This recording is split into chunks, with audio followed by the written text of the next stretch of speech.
being here. And yeah, what are the you said, did you say it was a 5-part podcasting course or a 5-hour? It was 5 days, an hour a day. What are the other tips? Because what you just told me was to shut down the computer beforehand. Yeah. Okay. My absolute best tip. Okay. It would be really neat if your guests knew these tips. Yeah. The biggest tip that I walked away with is you really don't want your podcast interrupted because of, competing bandwidth problems. And so, I think a lot of people know that you should turn off every other program other than Zoom or whatever you're podcasting in.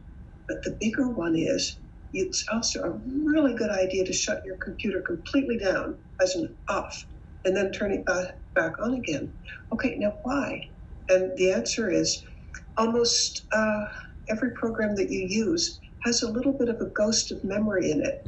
And for example, I don't know if you experienced, but what I experienced, supposing you're using Word, you've had the computer on for a while, Word just blasts open the moment you need it. But if you've had your computer off, it's kind of slow. It takes a while to grind into being fully available. Yeah. And the reason it can do it rapidly after you've had the computer on a while is because there's this ghost-like memory using up resources in the background. And that's just wonderful, unless you're on a podcast. If you're on a podcast and you don't want to be at risk of a bandwidth problem, get rid of absolutely everything. So the great big point there is, if you're going to be on a podcast, turn everything off maybe 20 minutes before you're on. Yeah. So that you don't have all this ghost resources. Yeah. And then something else that it would be just wonderful for all your guests to know. And it's the following, that your currency, whether the guest knows it or not, is the approval, the social approval. So if you're a guest, the most polite thing you can do in the world is go to your hosts, like whoever's doing it, like Apple, I think it's Apple in your case, or wherever, and rate the program. Give it a nice, great, big fat 5. Yeah, okay. Because the more approval that you get, kind of the higher you rate in the search rankings, and just plus it's darn good for your ego. You put all the effort into it. Why not at least have people recognize it? Yeah. So to be a good podcast guest thanks their host in the following form. They review and give a 5-star, and then preferably say something really nice about the host. Yeah. So that's a podcast etiquette that I think everybody ought to know. Yeah, I always love it when I have guests on. I can see when they comment afterwards, because nothing looks weirder than when you have an episode up and there's just no comments and it just looks like a graveyard. It's very weird, yeah. But yeah, I have past guests, including you, who comment, and I'm always so excited. Yeah, but the person teaching this course was just saying, your host has done an awful lot for you, and just the least you can do is show appreciation. Yeah. And so podcast etiquette, if you're a guest, publicly thank your host by saying something nice, and preferably you don't make it look as if he put you up to it. No, say something from the heart. Yeah. Is that cool? Yeah, it is. It's that's. You'd think I would have taken an etiquette course before I started this podcast, but here I am, 216 episodes in, and I just in the last week moved my router right up next to the laptop so the internet connection's better. So if you can't tell, I'm not exactly. I just kind of started this thing and learned as I went. But okay, then another piece of podcast host etiquette, and our listeners can judge other people by whether they follow this or not. It's really bad form to monologue for too long if you're a guest. It's supposed to be interactive because presumably the listeners tuned in because they like you, not because they like your guest. I mean, I hope they like your guest, but honest, they tuned in because of you, and so it's really bad form to monologue. Yeah. Yes. I guess. Yeah. I don't look at it. I guess I should. I don't look at it from that point of view. I look at it from my point of view. I hear myself monologuing every day. So when someone... No, but you're entitled. Remember, they like you. They're there for you. And there are times when a monologue, I mean, if somebody's got some really, really riveting story, like me, for example. Yes. Then of course monologuing is fine. Yes. Well, that's exactly the example I was going to use. It's because I don't listen to my own podcast because I just hate listening to myself talk, because I'm saying stuff I already know, my own opinions, my own internal monologue vocalized. But some episodes I do listen to, Rob Manning as well as yours. I've listened to both of those about 3 times since I did them, because it feels more like I'm listening to a guest than listening to myself talk. So Rob Manning or yourself talking about the Atocha, like, I listened to that like intently, like I was listening to someone else's podcast. So so with that, that's what I want to hear about. I want to completely go against what you said. I want to hear you monologue. I want to hear another story. But on the other hand, tell me if I did this. I hope I did, but I don't remember whether I did or not. Did I ask permission to tell a story that would take a few minutes? Yeah, I think so. I hope I did. I think so. Because I would, you would say, at one point I said, that's beautiful. And you said, okay, if we're in agreement that that's beautiful, let me tell you another one. And I was like, okay. So I think it was like an informal request and approval. Okay, because the rule that I said, which is that it's supposed to be interactive rather than the guest monologuing. If the host gives you permission to tell a long story, then everybody's fine. Yeah. Well, yeah, I guess that's true. And then in your case, it's just like, I feel like I don't need to give permission. I mean, you're telling a story about a 69 carat jewel, and it's like, no one else on this podcast tells stories about going to Taiwan and getting fist-sized jewel. So that's, I kind of let that. I don't want to stop that. That's what, So the Atocha or the necklace. So with that, I need to hear another story. Another story? Yes, ma'am. Let's see. Do we want it on trafficking, or do we want it on like success tips, or tell me what you want me to tell stories about? I think I would like to set aside a whole episode for success tips, but seeing as how today's one's curtailed, can I hear another human trafficking? All right, go for it. I think a lot of people don't really have any clue what makes a woman stay trafficked. I mean, you think since it's the most awful experience in the world, and since the trajectory of life for somebody who's trafficked is they're probably not going to live longer than 7 years, and it's going to be a drug overdose or disease or murder for organ harvesting. I mean, well, that's true. Are you aware that in China it's $1 billion a year industry? Oh, I know organ harvesting is. I guess I know the Uyghurs, the 2 million Uyghurs in concentration camps. But this is people traveling to China for organ transplants. And I didn't know that. It's $1 billion a year. It's just spectacular. I mean, I'm even aware of one guy who told me that he had gone there for an organ transplant, and like, I'm not sure of the numbers, but I'm going to be directionally accurate, even if I wouldn't swear to this in court. But I'm certain that these numbers are directionally accurate. That for the organ transplant that he needed, the first 7 didn't take. The 8th one did take. He's alive and well, but he said there's no possibility that you would have 7 complete matches for his somewhat rare blood type and whatever else you need, unless they got it fresh. In other words, murdering people to get their organs. That's insane. Well, I want more people to know about this. Yes. And by the way, China's not going to love me for talking about this. Well, hey, you know what? China's not going to like me either. I have an American flag, so you know what? But hey, we're here in America. And speaking of which, let's share with our audience what happened because of our last one. Let us. So I tried to run an advertisement. Mitzi, may I monologue for a minute? Would you please? I tried to run an advertisement. I'd never run an advertisement for this podcast, and I did a couple episodes ago with the ex-Delta Force guys talking about civil unrest. Great, it worked. I normally get a subscriber every 3 days. I got like 100 in a day. I was like, awesome. Let's choose another one. Mitzi Perdue talking about human trafficking. Boom, let's do it. Rejected within a couple minutes. And I was like, okay, maybe it's, they have all these weird stipulations. But I was like, all right, whatever. I'll try to just run it in America, or I can run it in Brazil, wherever. And I kept trying all these different combinations of running all over the world. 18 to 65, 0 to 18, men, women, conservative, liberal, everything. I tried, and finally I just tried anywhere, the easiest, just find a place that will stick. And it kept saying rejected. And it said it's because it's a social issue with with a probability of influencing an election. But I didn't, I think they cracked down in the month leading up to the election. I think it's a new thing they're doing.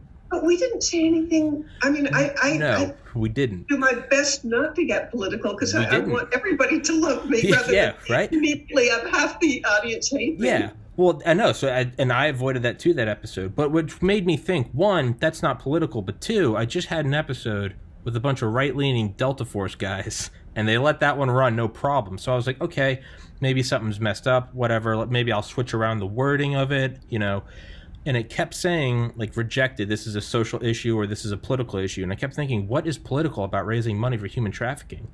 And finally, someone watched it and said, well, Mitzi did talk about going to Taiwan.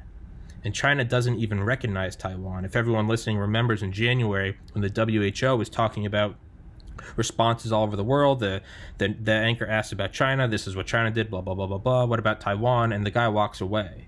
And he comes back and he goes, sorry, I didn't hear you. And he goes, I asked about Taiwan. And the guy goes, anyway, China. And he just glosses over Taiwan like it doesn't exist. Well, you mentioned Taiwan, and simply acknowledging Taiwan is verboten, it's taboo. So to really, I told you about that, and I was like, well, let me just confirm my bias. So I tried to run a couple more. Mike Durant. I tried to run Mel Evanesian, who's a female weightlifter. Tried to run a couple, they all went through. I was like, cool. Brigadier General Robert Spalding, author of Stealth War, about China's war against the United States. Tried to run that one within a couple minutes. Boom, rejected. Political, trying to influence elections. Wow. I can only imagine that it seems like the CCP has got their dirty little fingers in Facebook. I don't know, what do you think?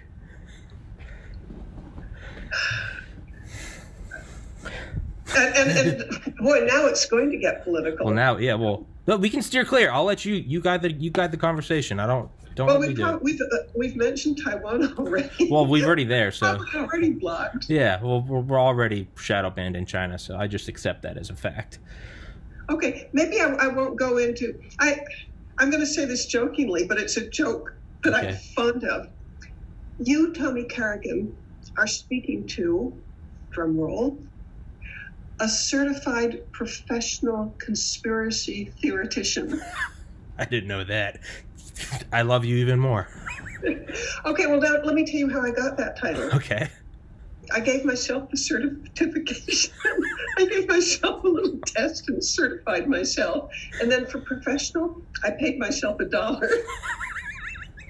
So now I'm a certified professional conspiracy theoretician. All right. Well, hey, you're legal now. But, many a truth is said in jest. I'm totally ready to believe at least some conspiracy theories. Mm-hmm. Human nature almost dictates that people who can get together and quietly do things that they shouldn't probably will. Yeah. It's Joe. In fact, let's steer back to trafficking again. Okay. Because I want you to wish me luck on something. Okay. I want to give a TED talk on human trafficking. Oh yeah? But I don't have the ability to do it yet, so I'm giving myself half a year to study. Okay. I've hired a TED talk coach, and I'm about to hire a voice coach. And between the two of those and half a year of effort, I'm going to give a really bang-up TED talk. But you audition for it, so there's no guarantee that you'll get it. But I want to share with the world that there's a lot we can do about human trafficking that's not widely known yet. Okay. And I call it the evil equation. And here's the evil equation. And I invented this this morning. The evil equation is that if you have enormous profits and no accountability or no penalty, that's going to explain the absolute exponential growth of human trafficking. Yeah. And it's a $150 billion a year industry. My God, it's just, no, let's see, organ harvesting is $1 billion a year. This is $150 billion a year. The United Nations says there are more than 40 million people who are human slaves today. And it comes about because of the evil equation. And the evil equation, again, is high profits, no deterrence equals explosive growth. And so what do you do about it? If all the motivations are there, just insane profits. I mean, $150 billion? That's no small sum. That may be somewhere around half of what we spend for education in the United States. I would say it's probably more. Okay, I don't know. I'm just this is me as an impression painter, not me being a statistician. Okay. But the amounts are just crazy. So how can you interrupt the evil equation of a huge motivation? The cost benefits are just the benefits are enormous, and your chances of doing jail time are 1 in 100. Mm-hmm. I mean, if you can make a guy from the NYPD, New York Police Department, told me that, and I mentioned this last time, that if you have if you have 4 girls and you're a trafficker, you can make $1 million a year tax-free. And it's actually better than drugs because you can sell the girl over and over again. And you don't have to cultivate her, you don't have to weed her, you don't have to process her. No, she just comes in and delivers you money every night, or you threaten her. Well, so the profits are enormous, but your chances as a trafficker of doing jail time are 1 in 100 or less. And this is globally. Well, there are 2 answers to this. One is to attack the profit side. And I just heard of something that Microsoft did. And here's the deal, and it's, to my mind, a prototype of what we could do to really make an impact on throwing sand in the gears of trafficking. And it's the following. I'm going to tell you something quick about Microsoft, and then I'll tell you how it applies to trafficking. Several years ago, 10, 20, whatever, Microsoft was having a simply horrendous problem with counterfeiters. That is, people who would take their intellectual property and use it and not pay anything for it. And they were just siphoning off tremendous amounts of money. Well, they hired a guy, his name's Gary Miller, whose specialty is international fraud. And they said, would you please, catch these guys? But he said, that's ineffective. I mean, this is him talking to Microsoft. That's ineffective because you're up against a whack-a-mole situation. Mm-hmm. You stop this counterfeiter, somebody else springs up, and then somebody else. I mean, you're playing whack-a-mole. He said, what you really want to do is take away the economic incentive. And he said, what I propose that you do, Microsoft, and he actually did do this, is we trace the money to the banks, and we tell the banks, this money really belongs to Microsoft.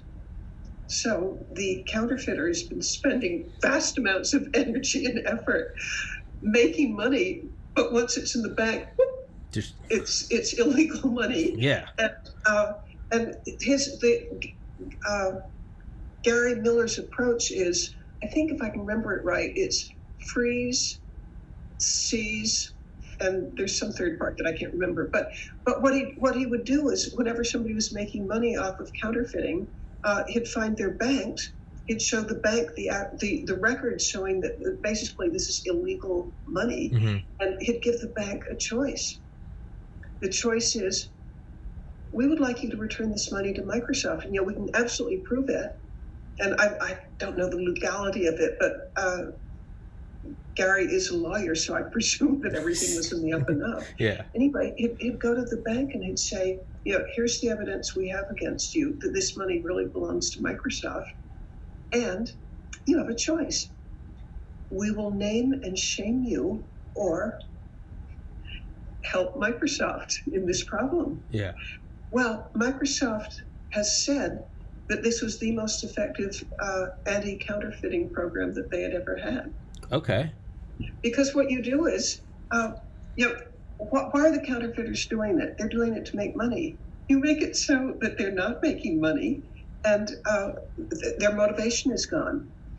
And so what if we could do the same thing with trafficking? Okay. When you have $150 billion, $150 billion, well, that's going through banks. Nobody's carrying around $150 billion on his back. Yeah. Nope. Yeah. They have to use banks.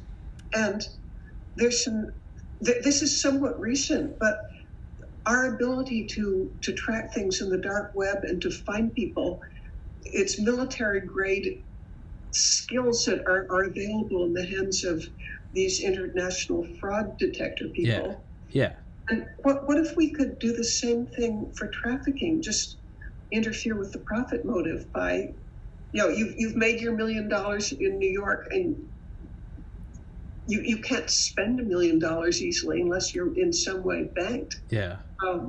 What if we have ways of absolutely tracking? Yeah. And the sophistication for doing this is just beyond imagination. But I bet all your Navy SEALs guys and all your special ops guys know that there's stuff out there where you really can do this and snatch from the bank their money. Yeah. Cool. It's awesome. Is it? And you think that's a viable way to go against human trafficking? It's a part. I mean, Okay. there's so many parts to this extraordinarily complex problem. But I want to give a TED talk in which I talk about the evil equation. Okay. And again, I was working on it this morning. I mean, that phrase came to me this morning, the evil equation. And to repeat, the evil equation is high profits, no deterrence equals human trafficking. Yeah. It's. But there's two. I mean, as I said, there are many parts to this, but there are two that I'd like to go after that I think if we went after them on a bigger scale than is happening right now, as in I don't think it's happening much at all now. But what if we could get? I want to give.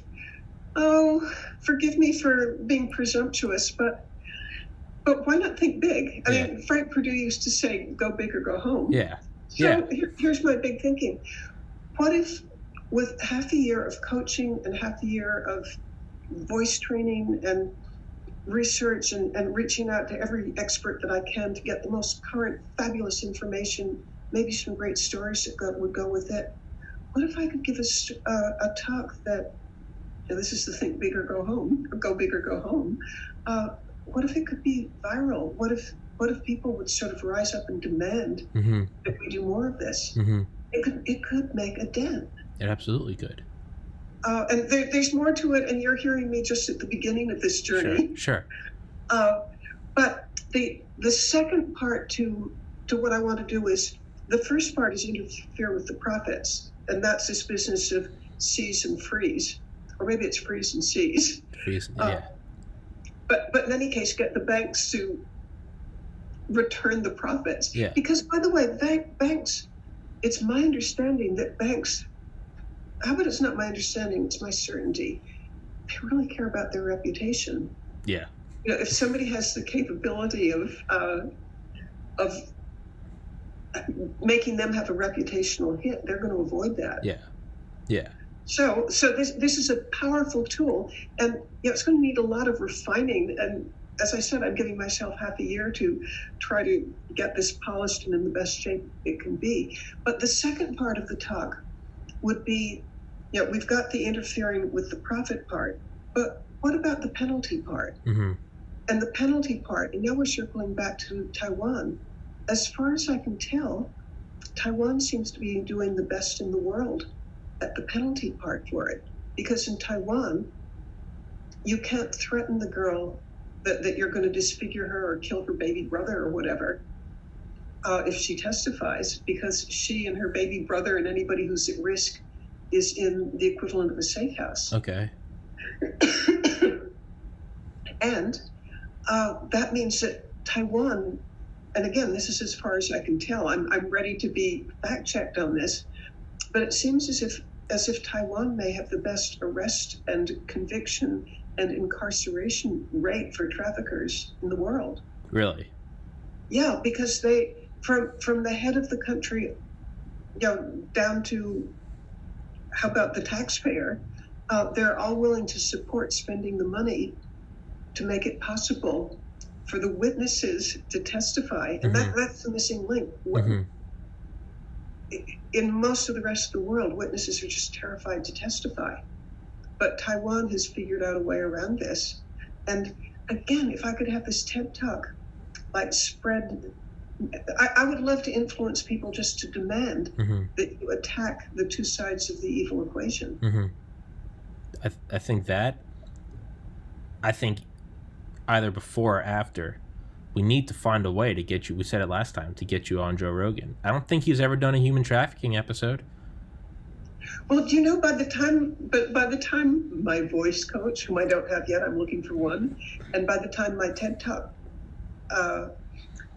coach and everybody else who tells me what to do, by the time I'm fed into this meat grinder of perfecting Mitzi, I ought to be one heck of a lot better than I am right now.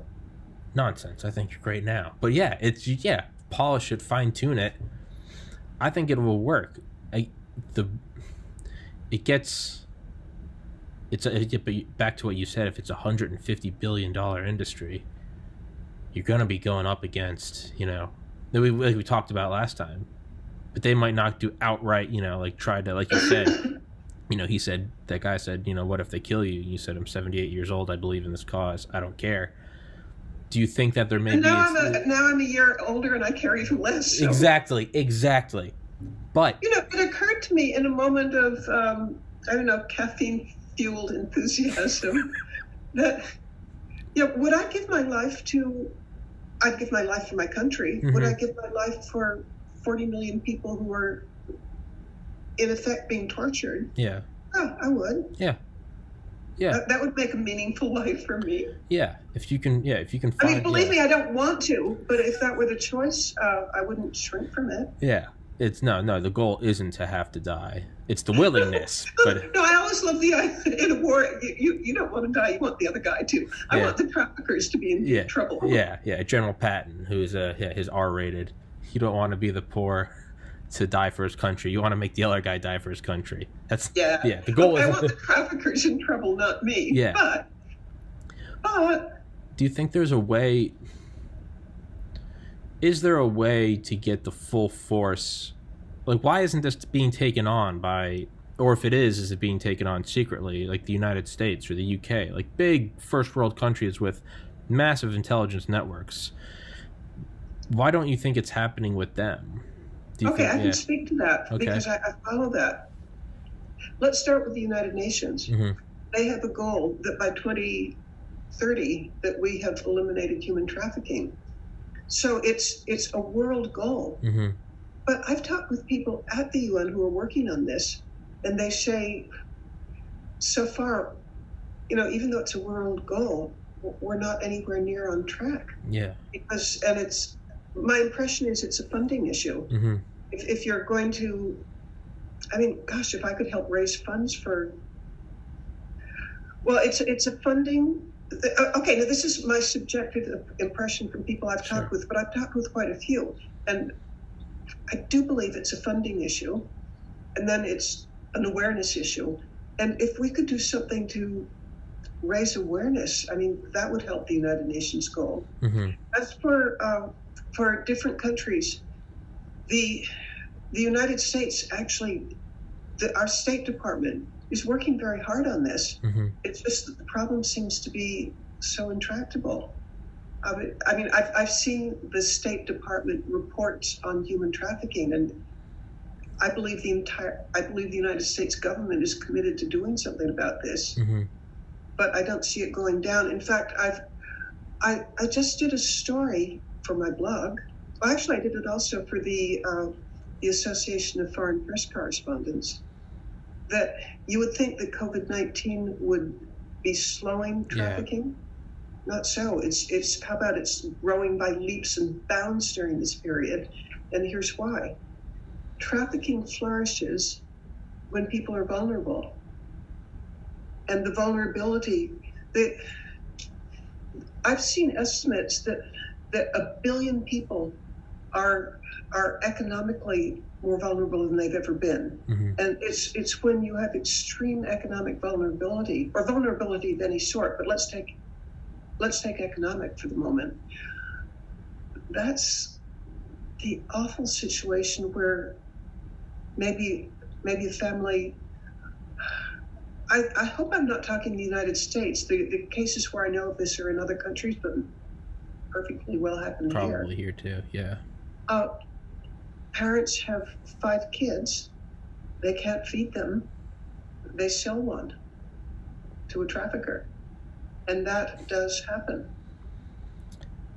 I mean, if you're economically vulnerable enough and you cannot feed your family, desperate situations calls for desperate responses. And 1 billion people in the world are now more economically vulnerable than, how about catastrophically economically vulnerable? That encourages trafficking. Yeah, if 1 billion people are vulnerable, even if only 1 in a million are so desperate to sell a child, that's still 1,000 children.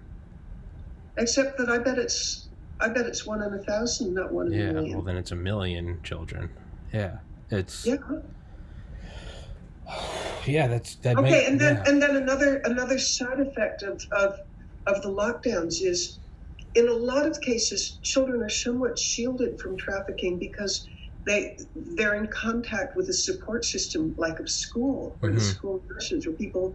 I mean, they're not going to catch all of them, but they can slow it down if there are a whole lot of eyes on the children who are trying to protect them, and that's gone now. Yeah. Or for schools that are locked down, that social support system is gone. Yeah.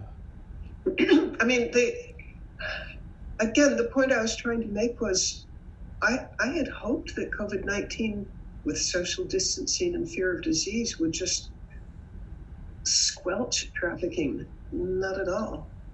Worse than ever.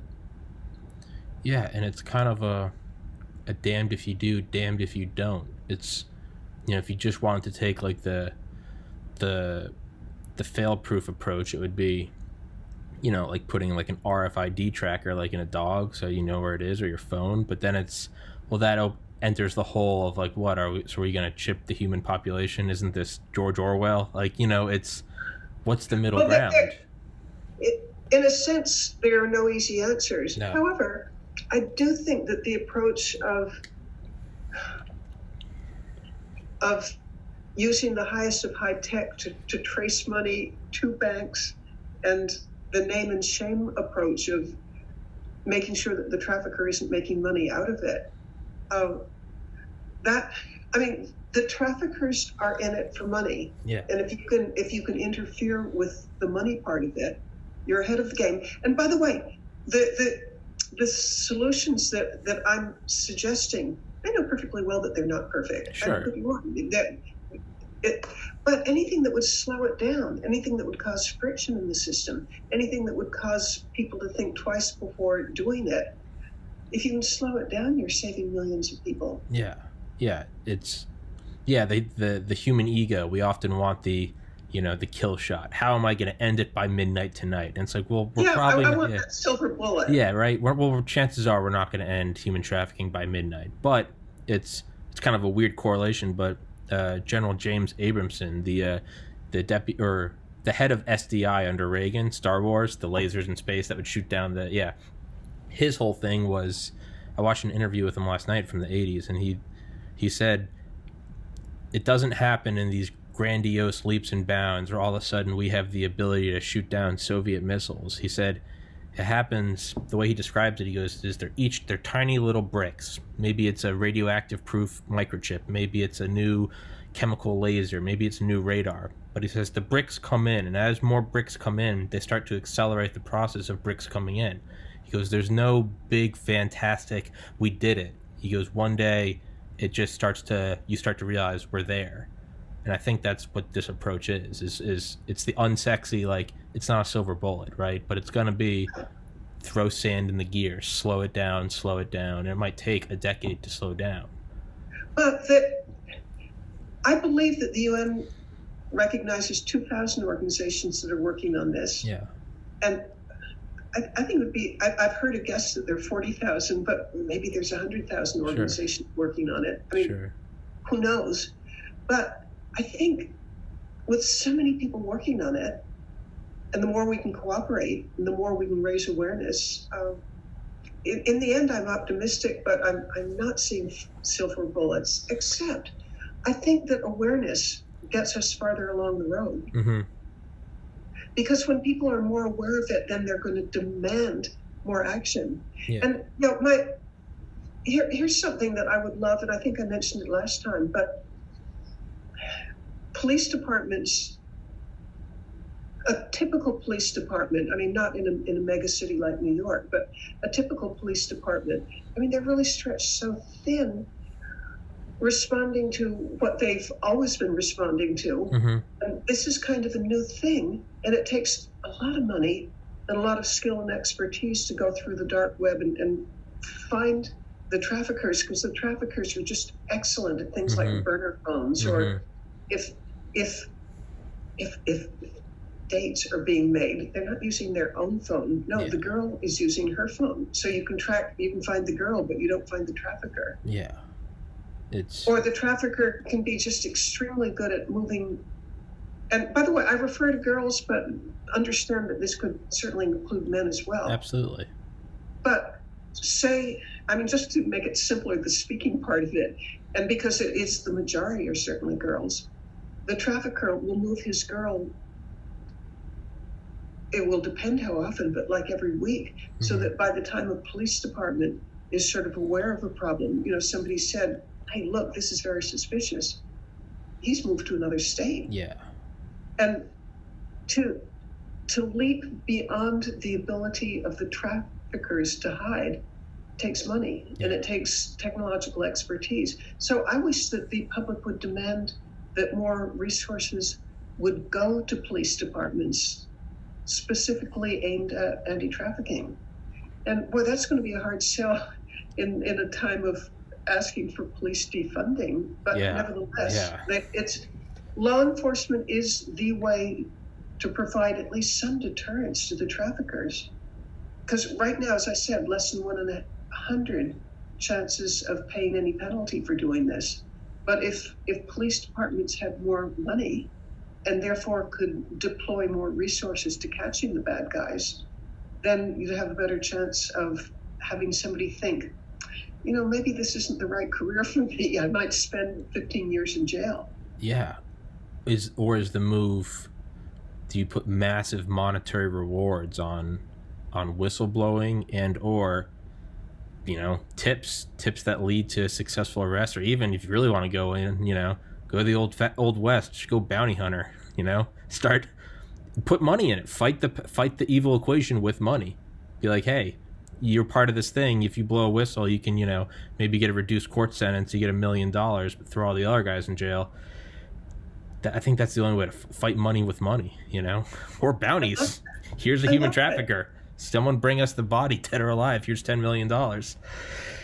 It worked back in the Wild West. Maybe that's what we got to do. I don't want to be something, because suffering involved in the people who are trafficked. I think it's almost beyond imagination. Yeah.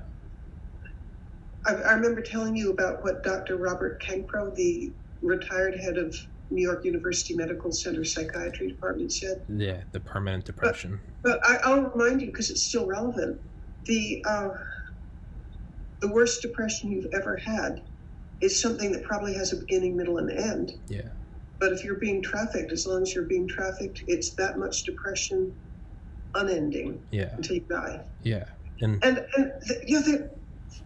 The world's got to stand up and do something about this.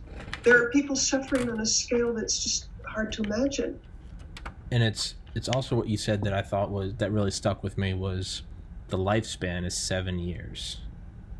That's insane. 7 years of complete misery. Oh yeah. It's not like an easy way out. Yeah, it's through suicide or murder or overdose. It's 7 years. That's less than a dog. The other thing is consider what it does to the families of the people who. Oh yeah. I mean, imagine that you're a mother. You'll never have a happy night again. Yeah. Oh yeah. No. The unmeasurable effects it has on society. You know, we can't look at something like COVID. We can say if someone gets sick, they go home, they give it to someone else. We can track that, arguably, like somewhat well. But this is something where it's like, how do you measure that? Like, what, you know, are you measuring everyone in the world's dopamine levels and stress levels and PTSD and sleepless nights, and how many of them just start drinking every night? Because how else do you sleep knowing that your child was kidnapped, right? You're probably just hitting the ball. I'm close friends of like, I don't know, 20 years with a woman whose daughter was in that situation, and I would say that my friend never had a peaceful hour in her life. I would believe that, yeah. Yeah, what's happening to my daughter? Yeah, yeah. And yeah, you're right, because you don't even have closure. You don't know, like, okay, they suffered, but they died. They might still be suffering, right? You don't know. Actually, you don't know whether they died or not. That's what I mean. It's so, if they died, By the way, in the case of my girlfriend, it did have a happy ending. Okay. I think it went on for a couple of years, but eventually rescue and rehabilitation. But good Lord, the suffering. Yeah. I mean, I can't be inside my girlfriend's head, but as a normal, empathetic person, I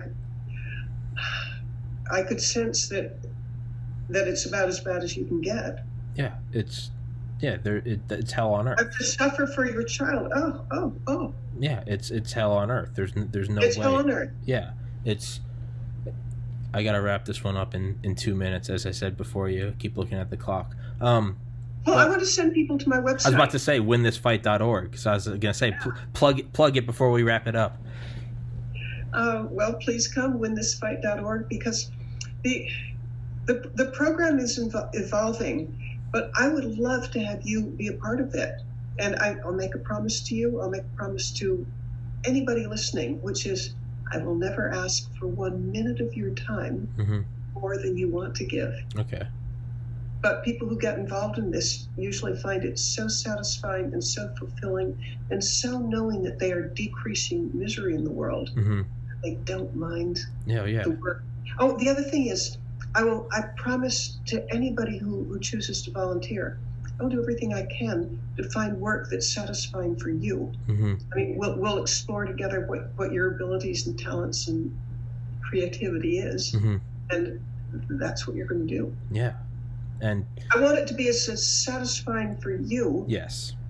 As possible. Yeah, you don't want it to be teeth pulling, right? Make it a wonderful experience. I'll do whatever I can, and I hope I've made it clear that my podcast is your podcast. This is your platform. As it gets bigger, this is your free platform. This is you can consider this part of it. I want to practice my TED Talk on you. I was going to ask. I wasn't sure if I should ask or not. Is that spoiler? Please do. You can come on and do a practice TED Talk. We don't even have to upload it, or we can upload it. I'd love to upload it. No, do you know what? I'm dying to share it with our audience, because I would like feedback from them. Mitzi, that story fell flat. Or Mitzi, you really sounded awfully full of yourself right there. Let's do it. Got the card against that. Let's do it. You can't reveal the truth on that one. Yeah, let's do it. It's because, hey, it's YouTube. No one's pulling any punches. If you can hide behind a fake username, trust me, go look at some of the comments on my videos. No one holds any punches. You get as real feedback as... It's the most raw feedback you can get, for better or worse. But how about that's what I need? Yes. Because if I'm to do a good job, I need to know what I'm doing wrong. Yes. Because I can't correct it unless I know about it. Exactly. And might as well hear it now as opposed to after a TED Talk, correct? Yeah. All yeah. right. Well, I mean, I'm aiming for the world. Yes. That's so presumptuous of me, but... No, you got to go... But I think the cause is worth being presumptuous. It is. If we all have our flaws, it's... Like you said, think big. Like, I don't take this podcast like, oh, this is going to be fun. I'm going to do a couple episodes. I set out from the beginning. I set out in December 2019. I was like, I think it will take me by 2030. but I'm going to be bigger than Joe Rogan. And people kind of roll their eyes, and I'm like, you got to have a little bit of healthy ego. You got to, like, but why am I doing this? If I'm just doing this to just do a little podcast, that's fine if that's what someone wants to do. That's not what I want to do. I'm going for the gold medal, or I don't want any part of it. So I think there's nothing wrong with going, I want the whole world to know about this. Yeah, you got to. And in your Go case, for it. I absolutely believe in you. Thank know you. that you're going to get it, and it's going to be sooner than 2030. I hope so, but it's thank you, making me blush now. But and I don't want to make you late for your fabulous upcoming podcast. Don't tell anyone. Don't tell anyone. I will too. It's somebody fabulous. It's. I don't know how I'm going to top it. I'm actually kind of nervous. I might have to just end the podcast after that, because how do I top that? But don't spoil it, Mitzi. It'll be up soon enough. Everyone listening. Thank you very much, Mitzi Perdue. Thank you very much. WinThisFight.org. It'll be in the top comment and in the description. Do your part to help end human trafficking and stop these demons from bringing their hell to earth. Mitzi Perdue, thank you so much. And until next time, stay safe. God bless. Thank you, Mitzi. Bye-bye. Bye.